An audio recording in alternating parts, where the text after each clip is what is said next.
Eu estava aqui, ué. Eu estava. Eu estava.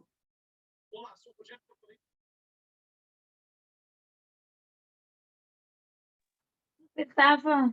Só um pouquinho, Janaína. Estava toda, ué.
Tá, pessoal, então nós vamos dar seguimento então, ao nosso estudo da obra Voltei, né, do irmão Jacob, que é o pseudônimo do Figner, Frederico Figner, e nós estamos no capítulo, entrando agora no capítulo 4, né, Vida Nova. Na realidade, essa obra, né, ela se dá sobre como esse espírito, que era um espírita convertido, né, um judeu, que na realidade depois, em decorrência de toda a vida que ele teve, ele perdeu uma filha adolescente, né, chamada Marta, na realidade é pseudônimo da Raquel, e ele, como um empresário próspero, na época lá no Belém do Pará, a gente já viu toda essa história em todos os outros encontros, né? Então, ele teve contato com a doutrina através dessa grande perda, da dor, e houve o processo de materialização da própria filha, numa sessão mediúnica, em Belém do Pará, e ele, então, se converte ao espiritismo. Então, no desencarne dele, depois de ele ter tido uma vida, que desencarnou aos 80 anos, e ter uma vida de doação para a doutrina, foi até membro da federação, foi vice-presidente, presidente de honra da Federação Espírita Brasileira, atuava no Rio de Janeiro, teve contato com Chico Xavier, e ele levou para o além-túmulo, no momento derradeiro dele, aquela vontade de se comunicar com o plano espiritual. Mas, como já vimos também, muito pretensioso, embora com, né, um homem caridoso, voltado a servir, passou por um processo de transformação moral, fez assim todo aquele processo dele de desprendimento dos seus bens materiais, tanto é que 2/3 dos seus bens ele doou ao Chico Xavier, que, por consequência, doou à Federação Espírita Brasileira, e achando assim aí aquela coisa do inconsciente, né? Que no plano espiritual ele poderia ter uma recepção por Emmanuel, como foi o André Luiz. Ele achava que os 9 anos que o André Luiz passou no umbral, ele não seria merecedor dessa situação. Mas, mesmo assim, né, ele se defrontou lá do outro lado com uma realidade que é bem superior à grande maioria dos espíritos que chegam lá do outro lado. Ele foi recepcionado pelo Bezerra de Menezes, pelo seu mentor espiritual também, o espírito que coordenava os trabalhos nas sessões que ele participava, o irmão Andrade, e também, principalmente, por sua filha, a Marta, essa Raquel, que já estava há muito longos anos no plano espiritual e já era um espírito que já estava assim, interagindo com a espiritualidade superior, espiritualizada, estudiosa da doutrina lá do outro lado, já era um espírito, não vou dizer superior em relação à espiritualidade sublime, né? Mas era um espírito num aprendizado bem adiantado em relação a ele. E é essa realidade que ele encontra lá do outro lado, ele começa a fazer comparativos, e essa obra ela trata durante um bom período aí dos bastidores do seu desencarne, do seu velório e também das impressões que ele vai ter do outro lado e das comunicações que ele vai pretender ter com o plano dos encarnados, né? Que aí a gente vai ver mais adiante. Mas hoje, fundamentalmente, a gente vai ver esse período, né, de desencarne dele, de recepção no plano espiritual e os bastidores do seu velório. Então, é isso que a gente vai ver agora no capítulo 4 e provavelmente até no 5º, e acho que seria interessante a gente fazer depois os comparativos. Isso aí tudo é aprendizado. Ele se prontificou a fazer essa obra, né, para essa coletânea de dados dele que ele dá, de narrativas do outro lado do plano espiritual, diretamente ao espírita. Os espíritos, André Luiz, Emmanuel e Chico Xavier, afirmam que só 25% a 30% dos espíritos chegam no plano espiritual e percebem que desencarnaram.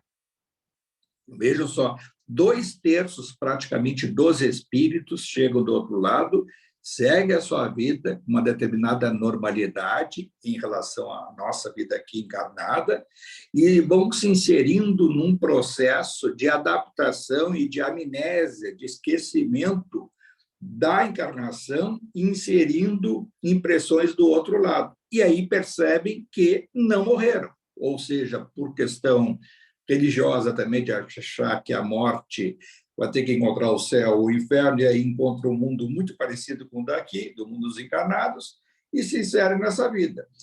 E assim como também por outras religiões de achar que se está do outro lado, vai ter a hora do juízo final, os evangélicos, né, os pentecostais, e aí, como não há o advento da percepção dos seus estudos, né, religiosos, né, de religação com o transcendental através de determinadas teorias doutrinárias, e aí não encontra lá o compasso de achar o que ele imaginava da morte, e não tem morte, assim como aqueles que também não acreditam em nada e acham que a morte é o sono eterno e não estão dormindo, estão acordados. E passam a ter, muitos deles, desses espíritos, a ter lembranças da encarnação e acham que estão sonhando, que estão tendo um determinado delírio. Da mesma forma, aqui alguns, quando têm determinada visão do plano espiritual, ou de lembranças do plano espiritual antes de encarnar e que são tidos, muitas vezes, como desajustados no campo mental por uma série de fatores que possam levar até a uma conceituação de uma doença mental, né? Um desequilíbrio mental.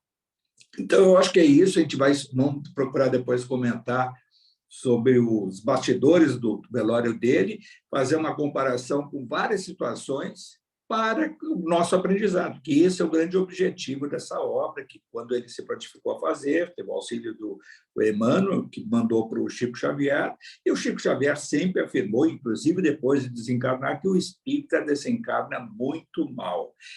O espírita, ele tem determinadas pretensões, e aí muitas vezes até pelo próprio estudo teórico das obras do próprio André Luiz, do Emmanuel e outras, e acham que aquela é uma realidade e fica achando que o mundo espiritual é das fantasminhas, que tudo através do pensamento é projetado. Aí vem também um dos equívocos nossos, que a gente pega o estudo teórico uma técnica de manipulação de energias com apometria e fica achando que tudo é o pulso da energia que gera uma determinada situação no plano espiritual e que se torna isso real. E isso não é bem assim, né? A gente não é bem assim, até que muitos que até mentalmente fazem um estudo da corrente mediúnica, caminhando ao hospital, regenerando, isso, é um comando mental que se dá, e não necessariamente isso se materializa, entre aspas, no plano espiritual. Nem sempre é assim. Há um comando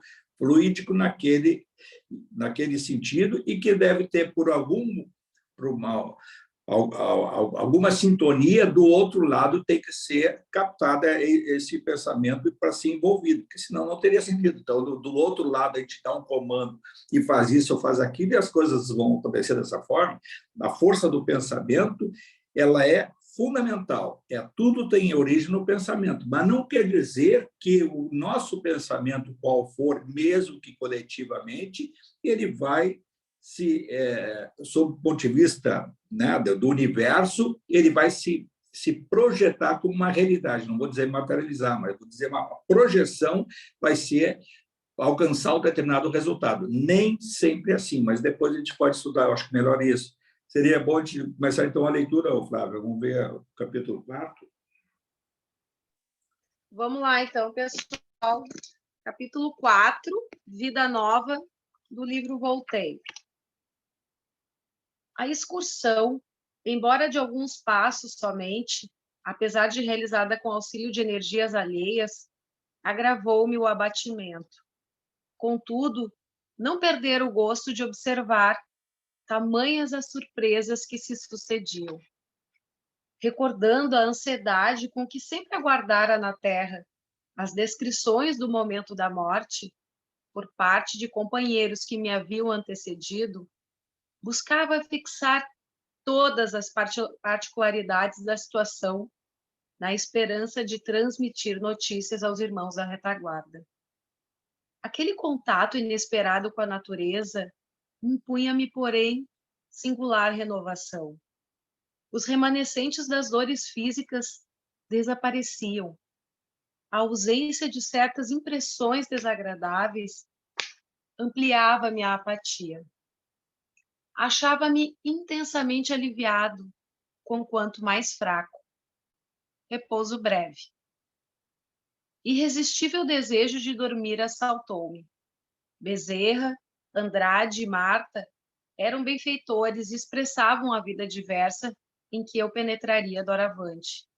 Com certeza guardariam 1000 informações preciosas que eu esperava, curioso e feliz. Mas como vencer o sono, apesar-me no cérebro?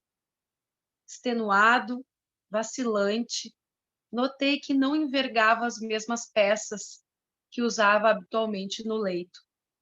Envolvia-me vasto roupão claro de convalescente.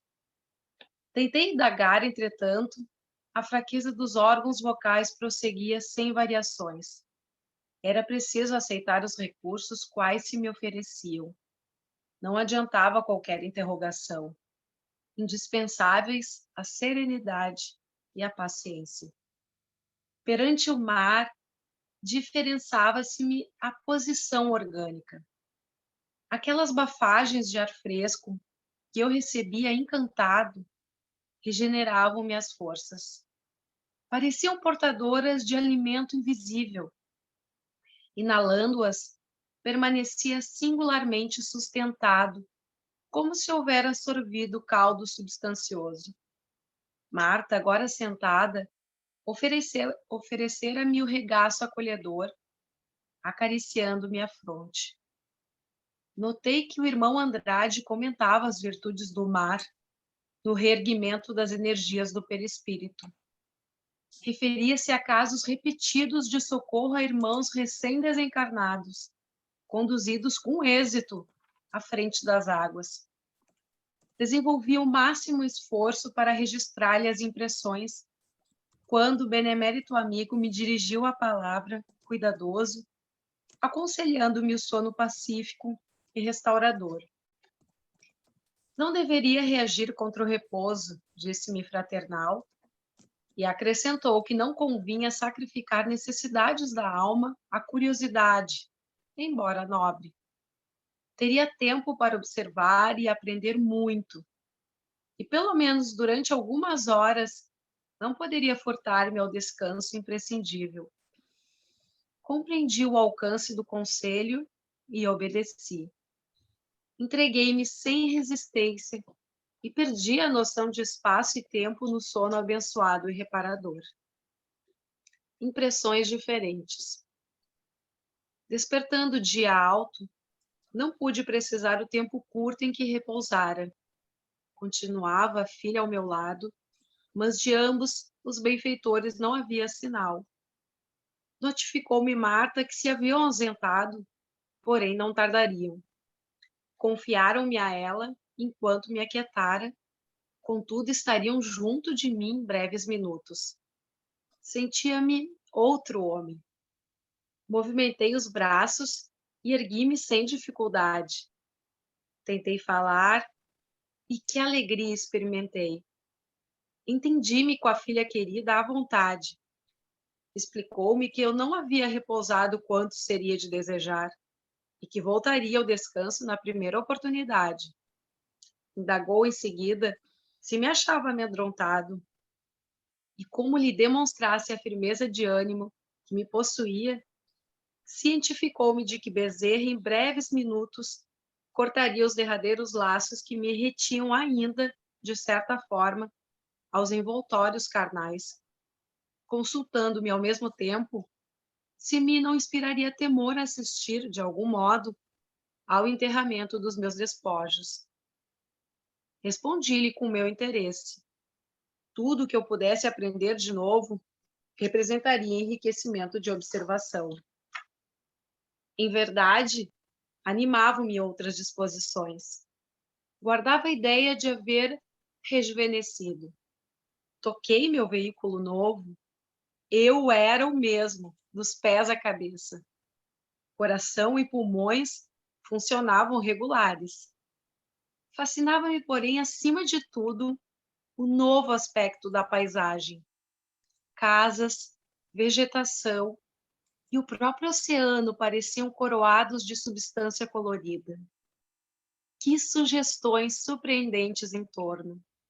A claridade solar em derredor revelava maravilhosos cambiantes.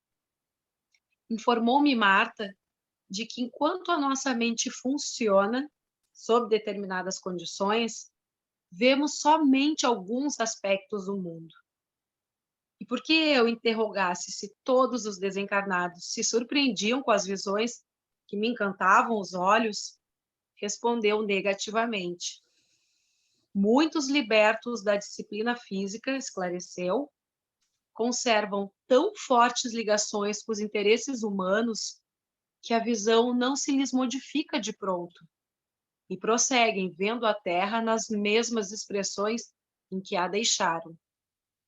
Era prodigioso o quadro. Senti forte impulso de prosternar-me em sinal de reconhecimento à majestade divina. Tão grande leveza caracterizava agora o meu organismo que, contemplando enlevado as águas próximas, nelas adivinhei pesadíssimo elemento.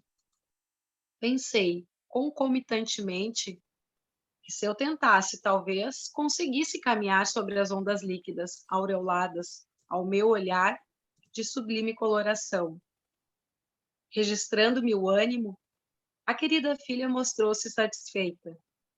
Desde o primeiro momento de nosso reencontro, Marta revelava ansiedade de ver-me tranquilo e contente.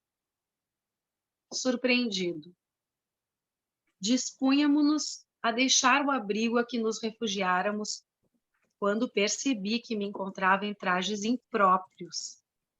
Arraigado à ideia de que seria visto por amigos encarnados, não ocultei um gesto de aborrecimento. À distância do leito, aquele roupão alvo não deixava de ser escandaloso. Marta, que me seguia as reflexões sorridente, vestia-se com apurado gosto.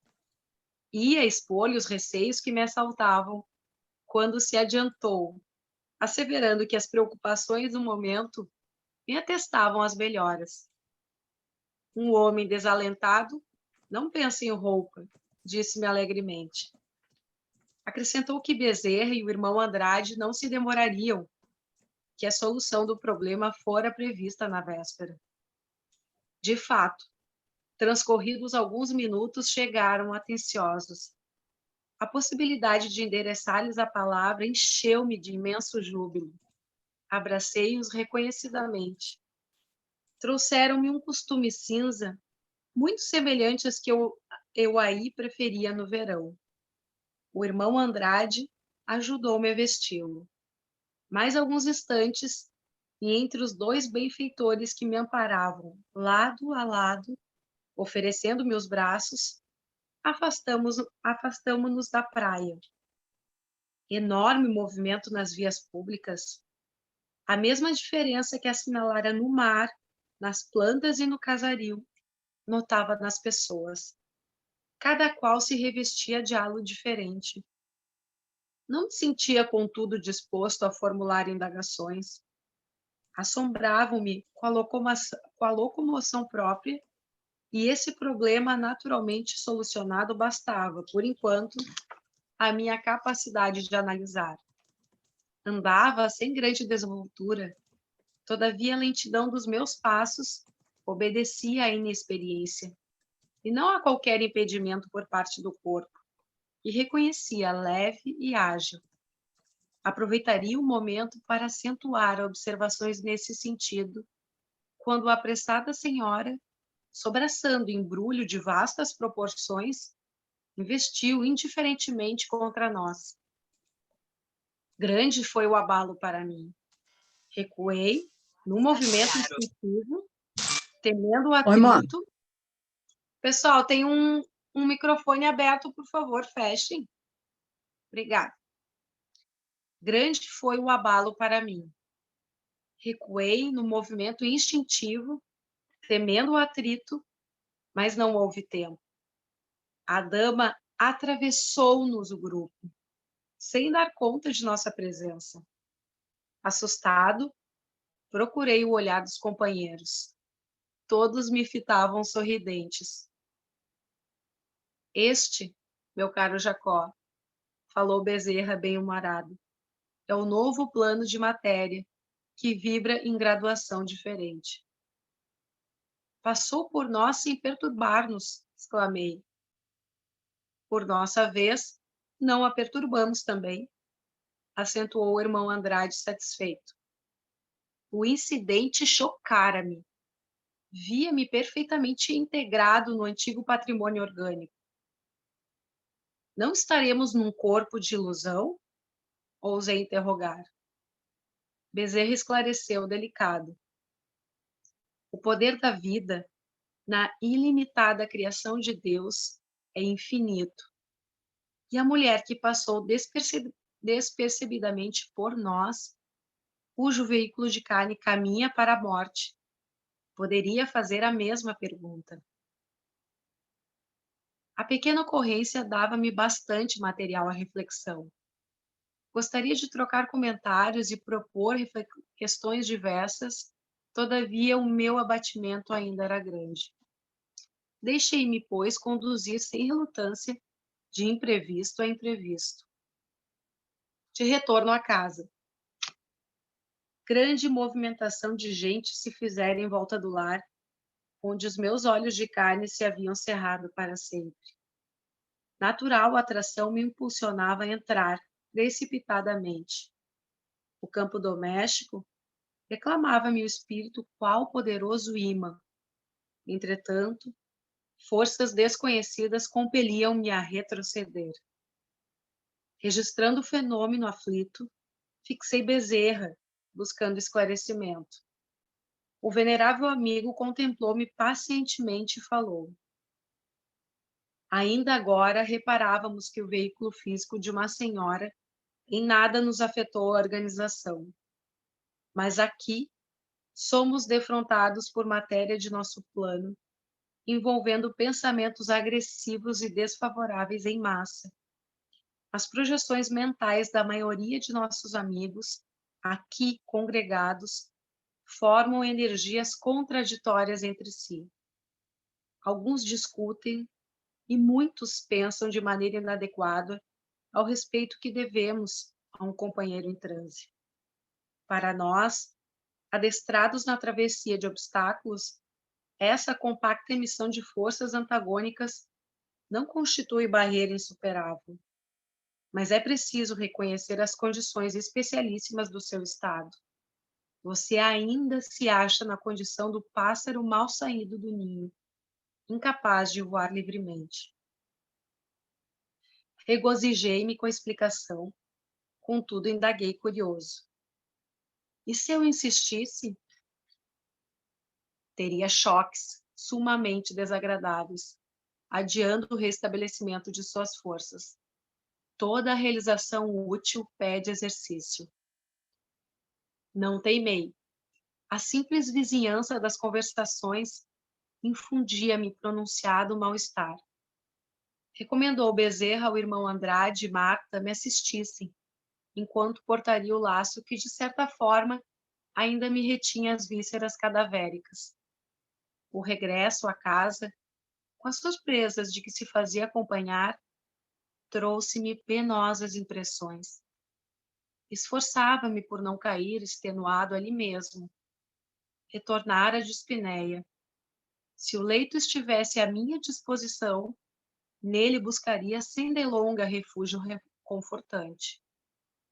Marta ajudou-me, esclarecendo que a hora se caracterizava por muita ansiedade no coração dos entes que me consagravam sincera estima na terra, que inúmeros pensamentos de angústia convergiam sobre mim, e por isso eu devia resistir, garantindo a tranquilidade própria. Considerando o que eu ouvia, procurei acalmar-me. As forças que me colhiam em cheio, insofreáveis e impetuosas, surpreendiam-me dolorosamente, qual se fosse em corrente elétrica. Vozes imprecisas cercavam-me os ouvidos. Onde me encontrava? Entre amigos? Ou num centro de um redemoinho de energias desconhecidas, mais furiosas do que as do vento forte? O irmão Andrade percebeu-me desajustamento e sustentou-me nos braços com mais carinho e segurança. Não ignorava que muitos amigos meus ali se encontravam. Entretanto, apesar do imenso desejo de revê-los, via-me inibido de semelhante satisfação. Meus olhos se mantinham turvos e minha mente jazia atormentada. Final de Pessoal, capítulo. a gente vê assim nesse texto de um capítulo, né, que na realidade nem terminou ainda o velório dele, né? Se deu isso, todos esses detalhes que a gente viu durante praticamente 24 horas, tá? Porque ele desencarnou, a gente viu a semana passada, ele desencarnou, foi acolhido pelo Bezerra de Menezes, irmão Andrade, pela filha dele, a Marta, e ele foi levado em sono, tá, para uma praia. Então, já começa o primeiro assim aprendizado. Onde quer que a gente esteja, tem chão firme e céu aberto. Sempre, sempre, sempre, sempre. Até as dimensões superiores, dizem os espíritos, ele é mais eterizado, a sensação de espaço, tempo, ela é mais etéreo também, não cabe a nós aqui, né, espíritos ainda em longa jornada, que nós vamos desse vai e vem, a gente já tem que primeiro agradecer de reencarnar na psicosfera terrestre, ou seja, reencarnar ou circundar as zonas umbralinas, né, mesmo que sejam as inferiores, e a nossa ascensão espiritual está na zona umbralina superior, ou seja, mais saneado, que se fosse lá perto do nosso lar. Isso é que nos espera um dia, se houver mérito. Já é um grande avanço a gente permanecer na psicosfera da Terra. Há espíritos que já não têm mais o abrigo nessa psicosfera da Terra. A gente pegar 7 dimensões da espiritualidade de nós, essas chamadas, né, as várias moradas do Pai, elas interagem. A vida espiritual para o nosso processo evolutivo atualmente, durante esses milênios, numa esfera como a Terra, que nos dá essa condição. Mas há planetas semelhantes à Terra em outros sistemas, né, não no Sol, que dá a condição para que espíritos possam, quando não há oportunidade de reencarnar aqui, de ter um nível de evolução, como a gente chama aqui mundo dos encarnados, que essa coisa de dizer assim, tem que estar encarnado ou desencarnado. Não. Onde está o espírito? O espírito, a espiritualidade nos outros planetas, né? Entre um planeta e outro, mas é outro, é a forma de expressão da luz, que é a centelha divina, essa individualidade, ela se dá de uma forma que ela adere ao local onde ela está exercendo o seu processo evolutivo. Se a gente for analisar profundamente a pergunta 540 do Livro dos Espíritos, que é uma das mais importantes, né, que a gente segue um processo evolutivo do átomo ao arcanjo, e aí passa assim, o átomo ao arcanjo durante os milhões e milhões de anos em que o princípio inteligente que está presente no átomo, né, de todas as partículas, ele tem um processo evolutivo que foge ao nosso controle mental. A gente não tem nem cérebro para perceber isso. A gente carrega no nosso veículo físico bactérias, vírus, fungos, e que o processo evolutivo mineral dentro do nosso organismo, que também está inserido no processo evolutivo do universo. E a gente não para pensar nisso. O quanto que a gente levou para chegar ao hoje. Hoje nós já somos uma individualidade. A gente não pode jogar fora toda essa trajetória para trás. Nós somos uma individualidade eterna. Não há o que faça um terceiro ou nós mesmos a destruir essa nossa centelha individual. Essa luz que nós somos, uma individualidade que tem um processo longo evolutivo ainda, mas já passou por um processo muito superior ao que nos espera lá adiante para a gente passar a compartilhar do pensamento do Criador, do universo perfeito. Então, quando a gente se dá conta, o espírito individual, quando se dá conta o que ele é e o que projeta para frente, há um estímulo do espírito em aproveitar cada vez melhor a cada minuto da nossa eternidade. E isso se dá no mundo chamado aqui dos encarnados e também dos desencarnados. Então, se a gente fosse colocar como alguma vantagem o espírito, ou quem tem essa compreensão do plano espiritual, é que a gente vai provavelmente estar nos 25%. De desencarnar e saber que desencarnou. Não quer dizer que no primeiro momento, mas já no segundo momento, de aceitar melhor o processo, porque já tem uma determinada noção, alguma coisa deve valer esses estudos, mas, ao mesmo tempo, a responsabilidade da consciência. A consciência vai ter uma facilidade muito maior em, se não trabalhar esse processo do outro lado, de se culpar pela oportunidade jogada fora. É isso que mais adiante a gente vai notar, não só no irmão Jacob, no Figner, mas em diversas obras que a gente vê assim, espíritos que chegam do outro lado, quando se dão conta do que era e sabe o que é o plano espiritual, e se dá conta o quanto que a oportunidade da encarnação, que era uma oportunidade, por quê? Porque nós ficamos adormecidos nessa dimensão nossa, chamada Terra, aqui, hoje, encarnado, a gente tem adormecido a nossa consciência, a gente não tem plenamente a certeza, consciência do que são as nossas relações familiares, sociais, entre nós aqui mesmos, tá? De ver passado, projetar futuro. Felizmente, nós não percebemos.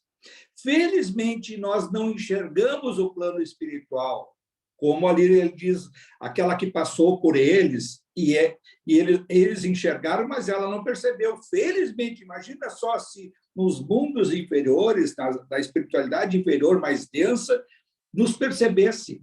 Felizmente, quem está em missão superior tem a inserção desse inferior, mas o inferior não tem do superior.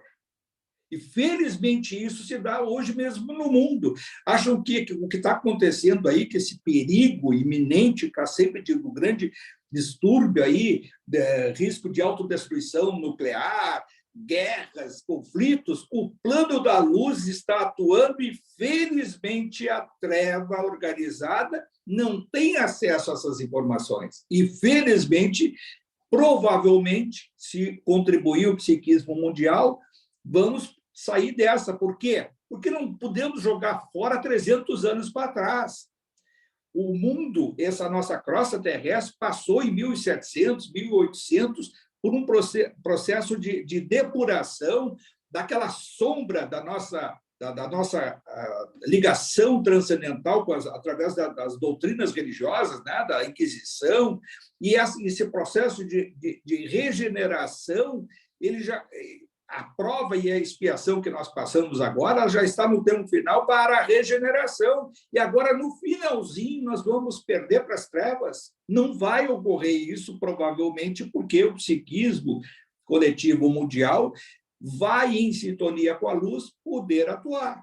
Acredito muito nisso. Agora, não é certeza. Por quê? Porque a lei da vida é a lei do livre-arbítrio.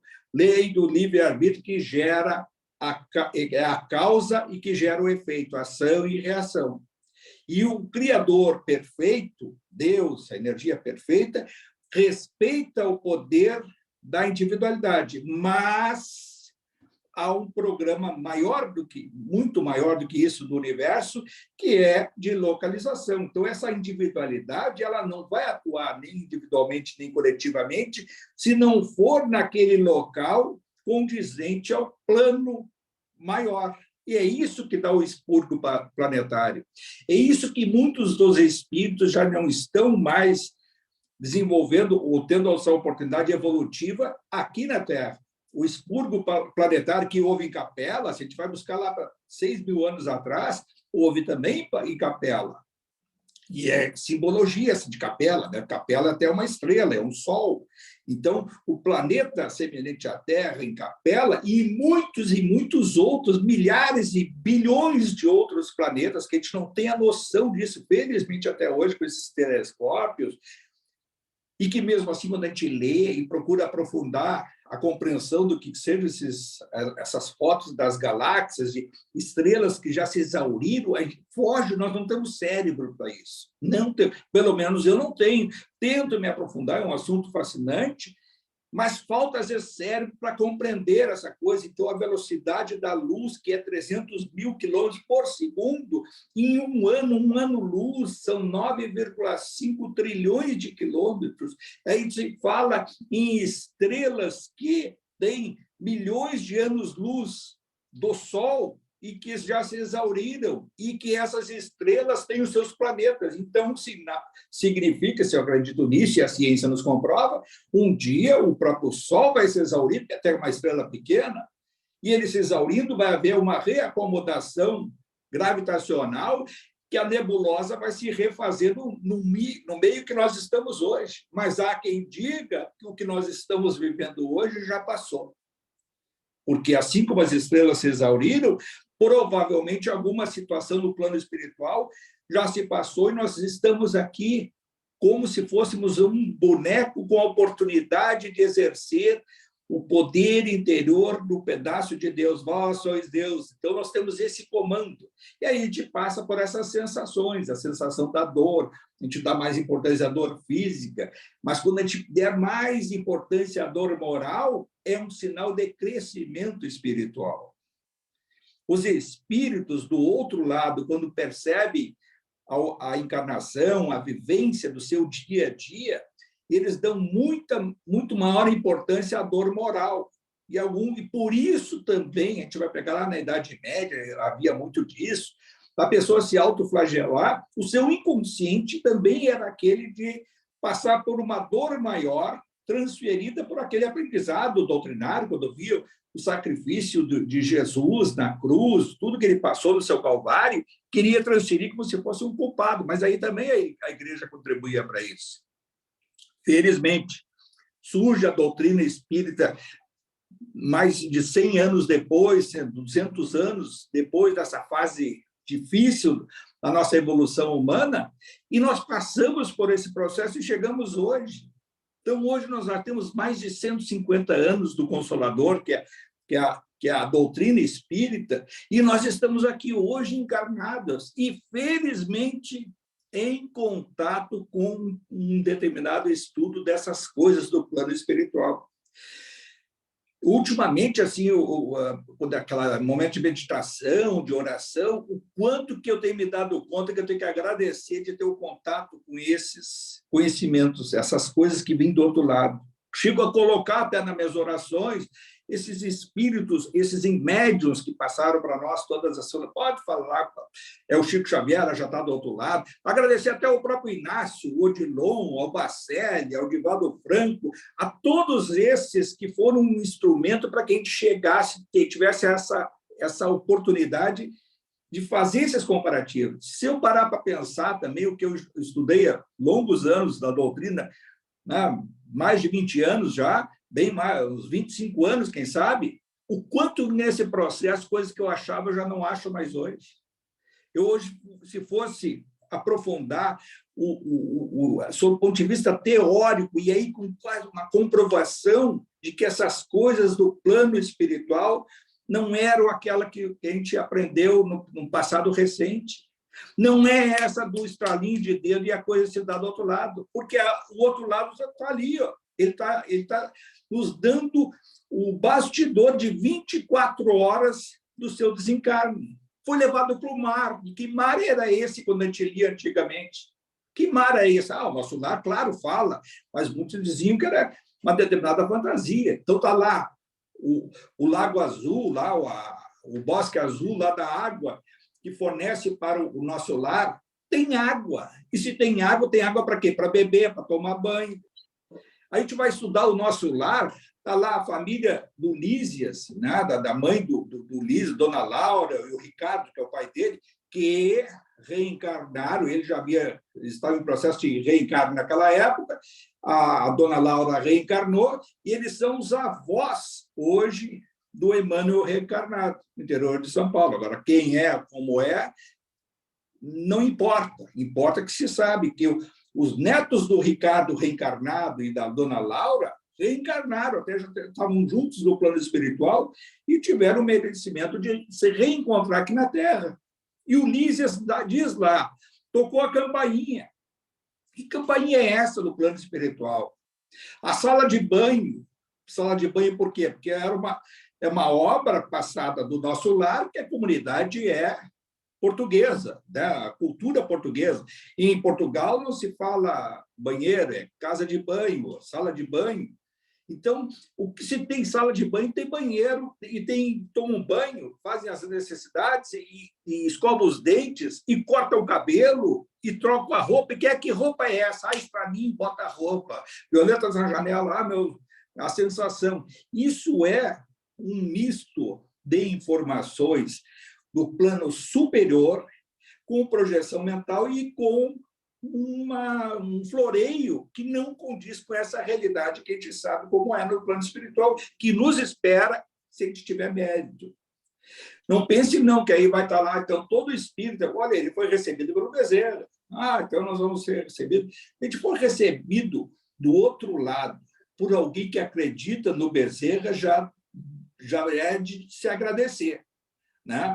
Agora, vai dizer assim, é querer se diminuir. Não, é querer se colocar na situação que quanto mais a gente tem informações do plano espiritual, mais a gente se dá conta do pouco que a gente faz, do muito que a gente erra e do muito que a gente ainda persiste no erro.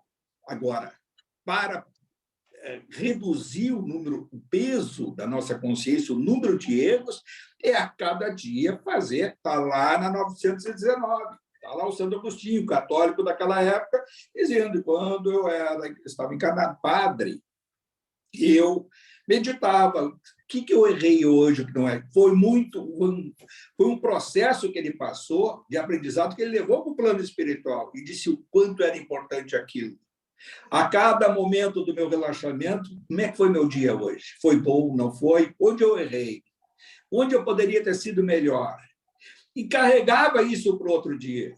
E procurava, no outro dia, ser um pouco melhor. E aí está a tese do próprio Kardec, que recebeu o Espírito da Verdade. O verdadeiro Espírito é aquele que procura, que luta, que trava uma luta interior de procurar ser um pouquinho melhor hoje do que foi ontem. E amanhã é melhor do que hoje. E esse processo ele é persistente, mas temos que saber que a nossa imperfeição vai fazer com que a gente possa cair também de novo. Não se punir pelo erro, mais uma vez. Assim como a gente está falando aqui agora, então isso, então vai errar, vamos cometer os erros cada vez mais sob um ponto de vista de consciência. Ter consciência do erro. Quanto mais a gente evolui, quando a gente comete um erro, tem a consciência de que errou e procura modificar. Aí vou procurar modificar o quê? Se eu prejudiquei alguém, mesmo que se auto-perdoar, procurar saber, a minha imperfeição me fez eu cair de novo. Quantas pessoas relatam e dizem, estava tão bem na vida e deu uma recaída. Eu já vi vários médios contando, olha, um período difícil que eu passei. Aí a gente olha assim, se olhar por cima, mas como é que pode? O cara caiu, passou por um processo, né, afetivo, de drama familiar, de saúde, drama material, e acabou sucumbindo durante uma fase. E se reergue. Porque o caminho nosso é se reerguer, porque o nosso caminho é o mundo da luz. Se vai deixar passar a oportunidade nessa encarnação, se vai deixar passar durante alguns meses, alguns anos, é problema individual. Mas o nosso comando é de perfeição. E isso a gente tem que ter consciência a cada dia, a cada oportunidade. E aí procurar não repetir coisas sem ter consciência. Repetir situações. Mesmo um livro, está lendo ali, procurar o que significa isso para a nossa vida.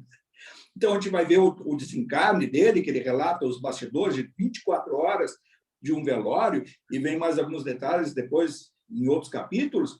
Ele vai dando uma situação dele, mas a gente sabe que há muitas outras. Há gente que desencarna e tem medo do próprio processo, que tem até um despertar de consciência, não de que desencarnou, mas de atormentado, e enxerga entidades, espíritos, que ele passa a se abrigar no próprio corpo e quer revitalizar o corpo. Inconscientemente, absorve o fluido vital dos presentes, num velório até, para reanimar o corpo. E há esse processo de atormento. A tormenta é tão absurda que há o processo do fechamento do caixão, ou quando é colocado na gaveta ou lá no subsolo, e o espírito fica atormentado ali. E quando ele pensa em sair, ele está sendo aguardado pelos seus algozes. Isso acontece também. E está onde inserido isso? Nos 75% daqueles que desencarnam, despreparados, sem consciência de si e se atormentam. Pode também ser levado de lá para um ambiente trevoso, lá embaixo. Por quê? Vai ser gratuito isso? Não. Existe um coitado, do seu ponto de vista, mas merece a nossa compreensão, merece a nossa fraternidade. E para isso que nós temos que mandar a energia de consolo, de reparação a esses espíritos. Onde estiver o espírito desencarnado, ele recebe essas emanações. É como se fosse um feixe de luz, e é o pensamento, a oração, para ele receber a paz e o conforto e, porventura, perceber a presença de espíritos intermediários do campo superior, um familiar seu, o seu, entre aspas, o anjo da guarda, o mentor, alguém que possa acolhê-lo lá no plano espiritual. Ah, mas então não tem saída se eu sou condenado e sou perseguido do outro lado? A força interior é que vai libertar o espírito. A força da oração sincera, a compreensão dos seus erros. Se ele tiver o propósito de se modificar, a luz estará presente. Foi assim até com André Luiz, que era o André Luiz, né? Que a gente viu depois quem era, e percebendo, ficou durante 9 anos. Agora vai dizer assim, esses 9 anos é uma tragédia. Não, a sensação do tempo no plano espiritual é como ali. Olha o Jacob.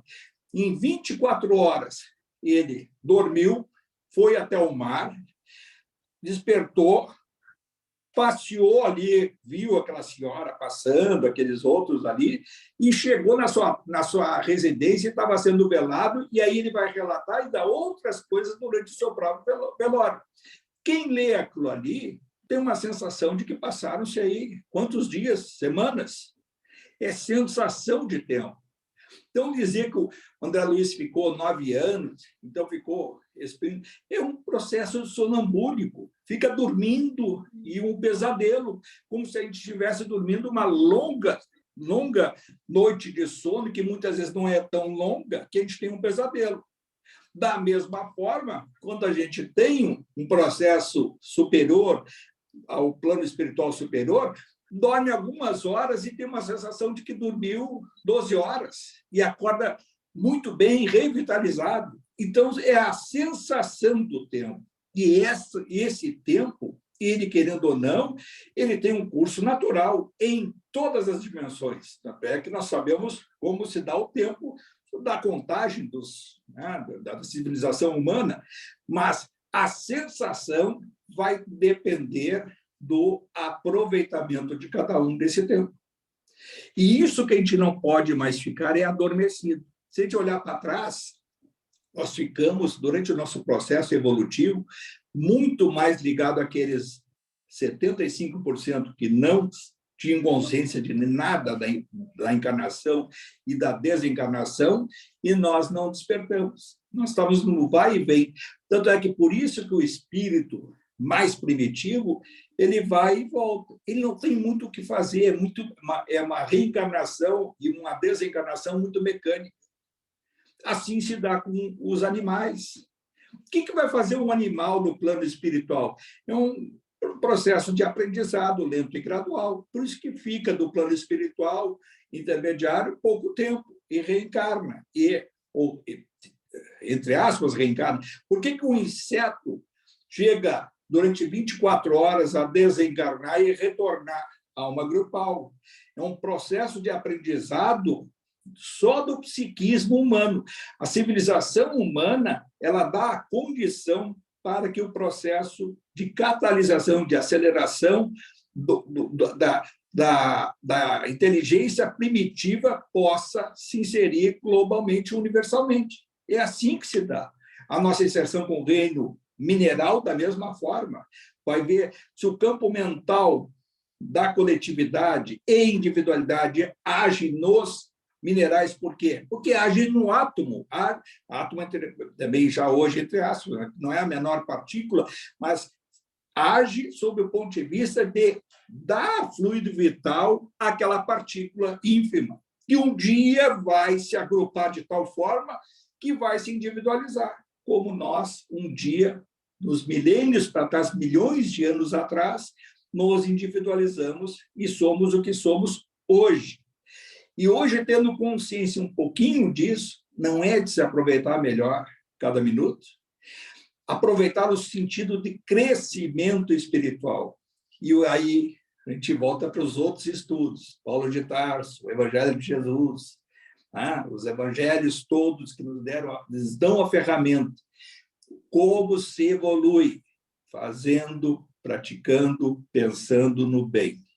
E quando a gente pensa no bem com prazer, a gente está vibrando no amor, que é o arcabouço de todo o aprendizado humano que Jesus nos ensinou, que nos dá o contorno global, geral, universal de todas as leis. A lei que ele veio trazer, aqueles aprendizados, né, multimilenares para trás da civilização humana, com o contorno do amor. Isso que foi o diferencial. E esse diferencial é que a gente tem que se aproximar. Nós ainda não vibramos no amor verdadeiro, mas isso é um processo. E esse processo é procurar fazer cada coisa, cada minuto com prazer. Servir com prazer. Ter o contato com o estudo com prazer. Ter prazer em fazer determinadas situações que nos inserem nesse universo perfeito. E quando a gente vibra nesse prazer de fazer o bem, a nossa vida se transforma. A gente passa cada vez mais a ter mais paciência, mais resignação, né? E nós vamos passando por esse processo lento e gradual. E daqui a pouquinho a gente já está lá do outro lado e vai ver, até desencanei, tu vai nem sentir nada e tal, né? E vai indo e vai se sentindo, opa, é aqui. Então, aí vai aproveitando alguns conhecimentos, algumas coisas que se estudou, e vai se inserindo, e como é que está fulano, e vai aumentando esse cabedal de conhecimento, porque o crescimento moral ele é fundamental, mas junto com o conhecimento, né? Somos criados simples e ignorantes na individualidade, mas a gente tem que evoluir sob o ponto de vista intelectual e moral. O ser bom é fundamental, e isso que nos leva a uma percepção universal de aproximação a Deus. Agora, quanto mais a gente procura praticar o bem, mais a gente se dá conta que tem que buscar conhecimento para melhor vivenciar esse bem e compartilhar esse conhecimento com os outros, em todos os sentidos. E assim, a tarefa sublime de um professor, um educador, de alguém que saiba alguma coisa, de sempre querer ensinar aos outros. Essa é uma grande virtude. Pode ver o que gera para uma pessoa que tem um conhecimento, seja qual for, na vida, e que fica para si. Ele, no mínimo, ele já tem ou ele vai querer compartilhar, ou vai querer compartilhar, sob o ponto de vista até comercial, mas é sempre de multiplicação. Ele não vai ficar com conhecimento para ele mesmo, assim, é eu e Deus. Deus nem quer isso, né? E ele não tem uma necessidade de, quando alguém percebe uma coisa nova em relação à sua atividade, não tem uma vontade de contar para os outros, não tem uma vontade de compartilhar, de publicar, de interagir. Isso é o compartilhar o conhecimento, e isso faz com que a gente cresça moralmente. Eu acho que é isso. Alguém quer dizer alguma coisa? A gente pode, então, encerrar. Ô, Francisco, eu estava com a mão levantada. Eu queria que tu falasse agora um pouquinho, bem rápido, que está com pouco tempo, sobre essa coisa das energias do mar, porque, se eu não me engano, tem um outro livro também do André Luiz, acho que é o Entre a Terra e o Céu, não sei, que eles falam também muito dessas emanações do mar com poder curativo. E a gente tem isso mesmo, né? Quando vai no mar, assim, não precisa nem entrar no mar, mas parece que alguma coisa assim nos renova. Isso se explica espiritualmente? Sim, mas até não só nessa obra aí, várias outras, e tem do outro lado também, né? Vai lá o livro Abismo, que a gente vai ver, tem mar lá embaixo no abismo? Tem, é um mar mais pegajoso, mais, né, denso, faz bem para quem está lá, quer dizer, quem está lá compartilhando não sabe nem o que é melhor. Hoje nós estamos aqui encarnados, a gente, quando olha um mar maravilhoso, acha que é aquilo ali, olha o que ele já descreve ali no mar. Parecia ser as cores mais radiantes, uma energia indescritível, a vegetação, não só o mar, né? A mata, a vegetação, uma cor inexplicável. Isso os espíritos dizem, né? Em todas essas faixas vibratórias, esses que, assim, quando a gente desencarna daqui um pouquinho para cima, não tão para cima, mas nessas faixas vibratórias, até lá naquela região lá que o Inácio relata os livros dele, saindo dali do jardim daquele hospital, já é superior ao nosso. Esse é o nosso ambiente. Aqueles jardins que vai ver lá na Vida Continua, né? Que a Evelina conta lá, o seu Ernestino, e conta daquela praça, né? E a descrição daquela beleza, da organização. Aí, quem é que organizou aquelas floreiras e aquele pátio bem limpo e tudo? Parece assim, então vou dar estralinho limpando as folhas, agora a coisa podando. Alguém está fazendo. Só que alguém que está fazendo com prazer, está fazendo com amor, está vibrando com aquela sintonia. Agora, vai tentar fazer a organização lá numa favela, entre aspas, a favela, não condenando que esteja na favela, mas aquela energia é desagregadora. Aí vai fazer, quem joga ali o lixo, joga coisa, o que vai fazer a diferença? Um que vai jogar um papel na rua ou uma embalagem na rua, como acontece muito, e não estão nem aí, porque não tem um processo de sintonia vibratória superior. Então, buscar a energia, por exemplo, do mar, pode até não estar num momento melhor, uma maré revoltosa, por exemplo, do ponto de vista das ondas, mas assim, a sintonia com o mar, a sintonia com a mata, né, com as árvores, aquela terapia de abraçar uma árvore, por exemplo, é a sintonia vibratória com a espiritualidade, que tem compromisso de preservação e evolução desse nível de energia. Os minerais, uma rocha, determinados minerais que têm a capacidade maior de concentração de energias e de expansão. E isso quem vai estudar os cristais, né, tem vários estudos científicos sobre os cristais, vai ver que aqueles que absorvem mais, aqueles que expandem, aqueles que repetem, aqueles que reagrupam energias, e assim sucessivamente. Agora, não há também coisa melhor do que a própria água pura, né? Água da chuva, água do mar, água dos rios límpidos, e fazer essa terapia até no próprio banho, né? Saber assim, a paz interior, não está num dia tão bom, pô, estou recolhido. Na hora do banho, não só limpar o seu corpo físico, e sim sua energia mental, imaginar, funciona muito mais do que um passe. Essa sintonia vibratória com o alto. E não precisamos ir a um centro espírita simplesmente para alcançar determinadas virtudes. Nós podemos fazer isso pelo processo respiratório. Não deve ser só um exercício que a gente vai fazer mecanicamente, ou pode ser na hora de uma oração, ali, pode ser assim, mas viver aquele momento. Quando nós nos sintonizamos, que é viver o momento, nós alcançamos os resultados prodigiosos. É assim que se dá. Eu acho que então está no fim. Francisco, a Lídia Oi. quer fazer pergunta, levantou a mão faz um tempinho. Lídia? Oi, Francisco. Uma coisa, por favor. Os animais reencarnam como animais? Sim, é um processo evolutivo, né? Assim como nós hoje somos seres humanos já individualizados, e não há regressão espiritual, não existe essa metapsicose, aquela que vai reencarnar como um animal. Não. O que pode ocorrer é a autossugestão de transformar, de degradar o seu corpo espiritual e ter uma forma animal. Isso até acontece lá no Libertação, aquela mulher adúltera, e, né, em relação ao próprio marido, ela é acusada daquele tribunalzinho na cidade estranha e começam a acusá-la disso, daquilo que ela fez com o marido e tal, e ela é acusada de loba, e ela se sente loba porque vai sendo acusada e ela tem aquela culpa dos erros cometidos. E aí há um processo de que ela passa a ter uma forma animal como um lobo, que se chama licântropos, né, que vem do grego licantropia, que é uma zoantropia. Então, é a forma de autossugestão, né? Então, existe isso, nas regiões abissais existe isso. Agora,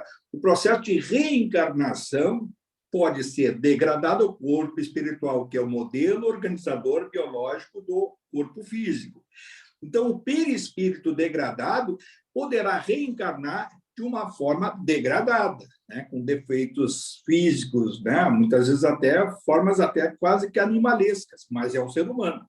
Agora, os animais, eles têm um processo evolutivo na sua espécie e vão galgando. Está lá numa das obras do Inácio, ele diz que tinha um gato e ele ficou impressionado, que ele foi muito sempre apegado a gatos, inclusive no plano espiritual tem vários gatos, né, os bichanos que ele chama, e ele lá em Uberaba teve um gato que tinha um nome X lá, e ele, mais adiante, anos depois, no plano espiritual, foi fazer uma viagem espiritual lá para a região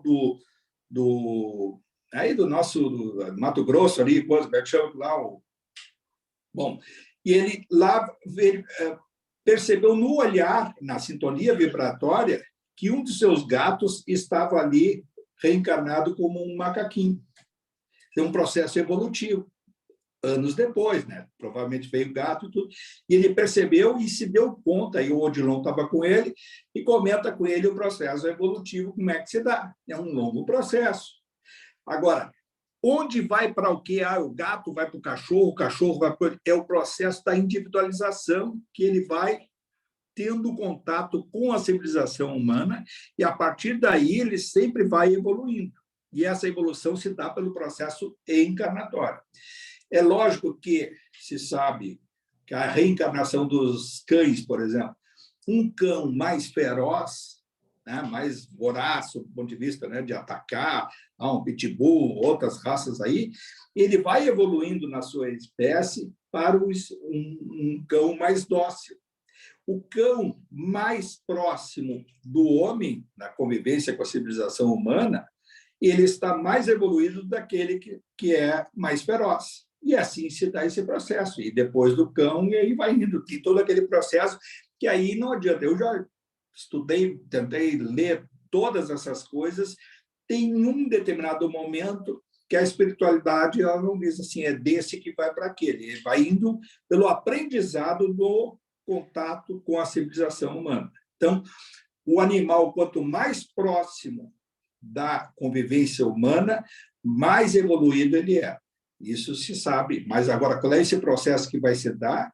Que depois de deixar de ser cão, vai ser o que depois? Vai ser, muito provavelmente, um animal mais dócil à convivência humana. E assim se dá. Se sabe que a individualização humana se deu e provavelmente foi pelo antropóide que chegou ao ser primitivo humano, que já não tem mais espaço num planeta como o nosso. Existem algumas civilizações, tribos na África, dizem que é alguma coisinha lá no Amazonas, mas já não é mais o nosso planeta o espírito elemental humano que vai reencarnar como ser humano aqui no nosso planeta. Aí existem esses outros planetas mais inóspitos que dão a oportunidade de escola de evolução. Acho que é isso, né? Mais alguém? Esses assuntos a gente devia estudar mais aqui, à luz, claro, sempre da doutrina, para compreender melhor esses. Eu acho que vale muito mais do que a gente ficar só no campo teórico, né? E de fazer esses comparativos que o mundo espiritual nos ajuda bastante a inspirar, de concatenar estudos, né, de uma obra dessa aqui. Porque essa história de dizer, diz, está tudo na cabeça. Não, mas vêm as coisas, vai se lembrando de outros livros. Agora mesmo eu estava citando umas obras que há muito tempo eu nem pensava, mas aí que foram estudadas e sempre procurar, uma coisa que eu procuro muito, vai dizer alguma coisa, essa coisa está registrada em tal lugar. Não tiro da minha cabeça, está lá em algum lugar. Você pode não lembrar qual a obra, e a obra edificante, né? Então procuro sempre, por isso também ocupar o intelecto, né, a memória com obras edificantes. Então é lá o Chico Xavier, o Emmanuel, o André Luiz e assim sucessivamente vários espíritos que se comunicaram.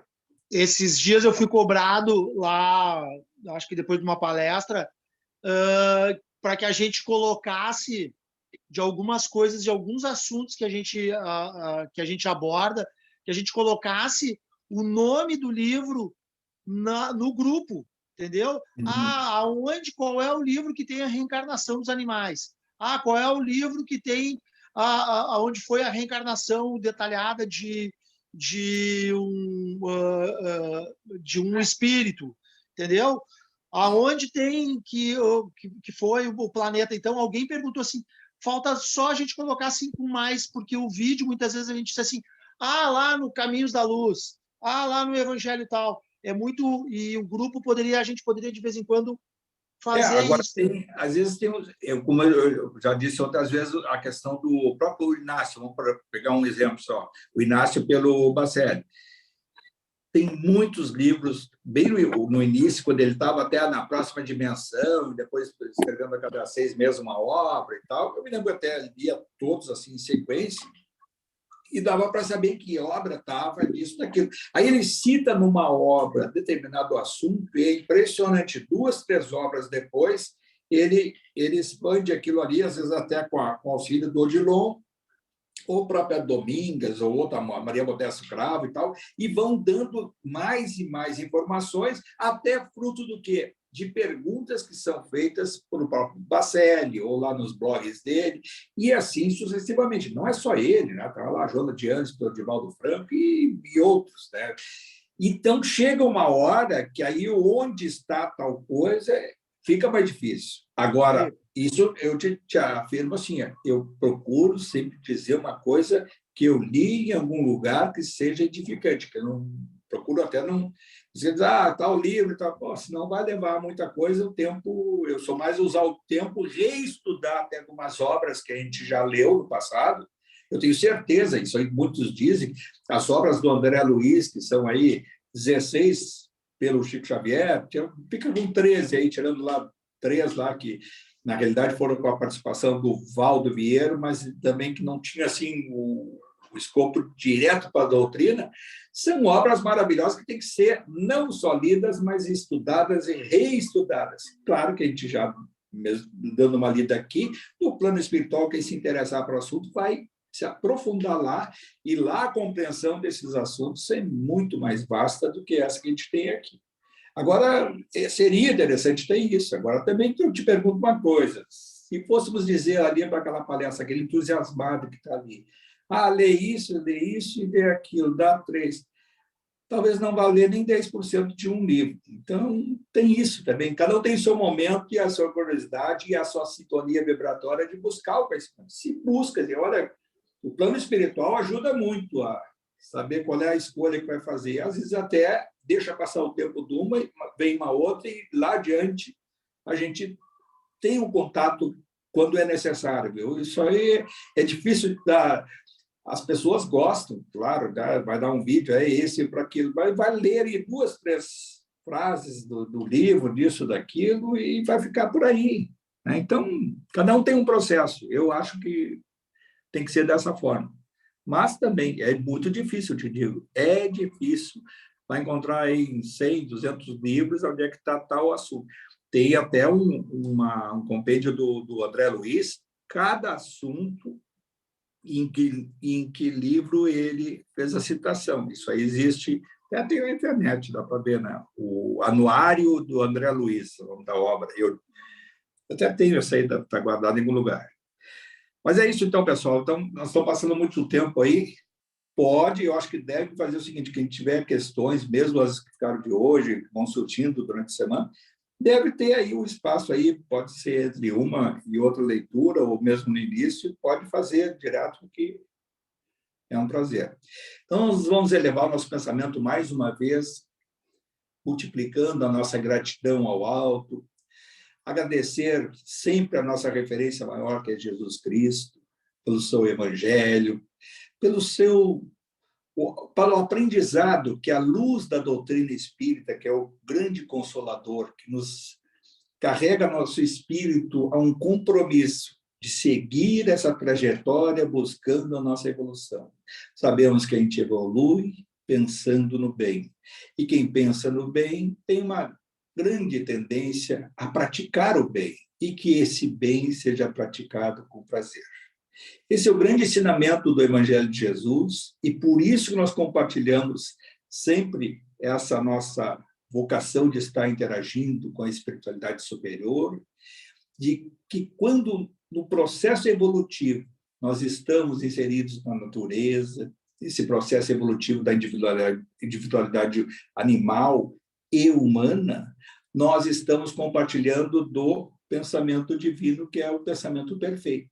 E por isso nós redobramos a nossa gratidão ao Pai Nosso, que está no céu. que santificado seja o vosso nome, que venha a nós o vosso reino, e que seja feita a vossa vontade, assim na terra como no céu. Que o pão nosso de cada dia que nos dai hoje, perdoai as nossas ofensas, assim como nós perdoamos a quem nos tem ofendido, e não nos deixeis cair em tentações, e livrai-nos de todo o mal, Senhor, e que assim seja. É isso aí, então, pessoal. Beleza, Francisco. Agora que... tá gravando aí.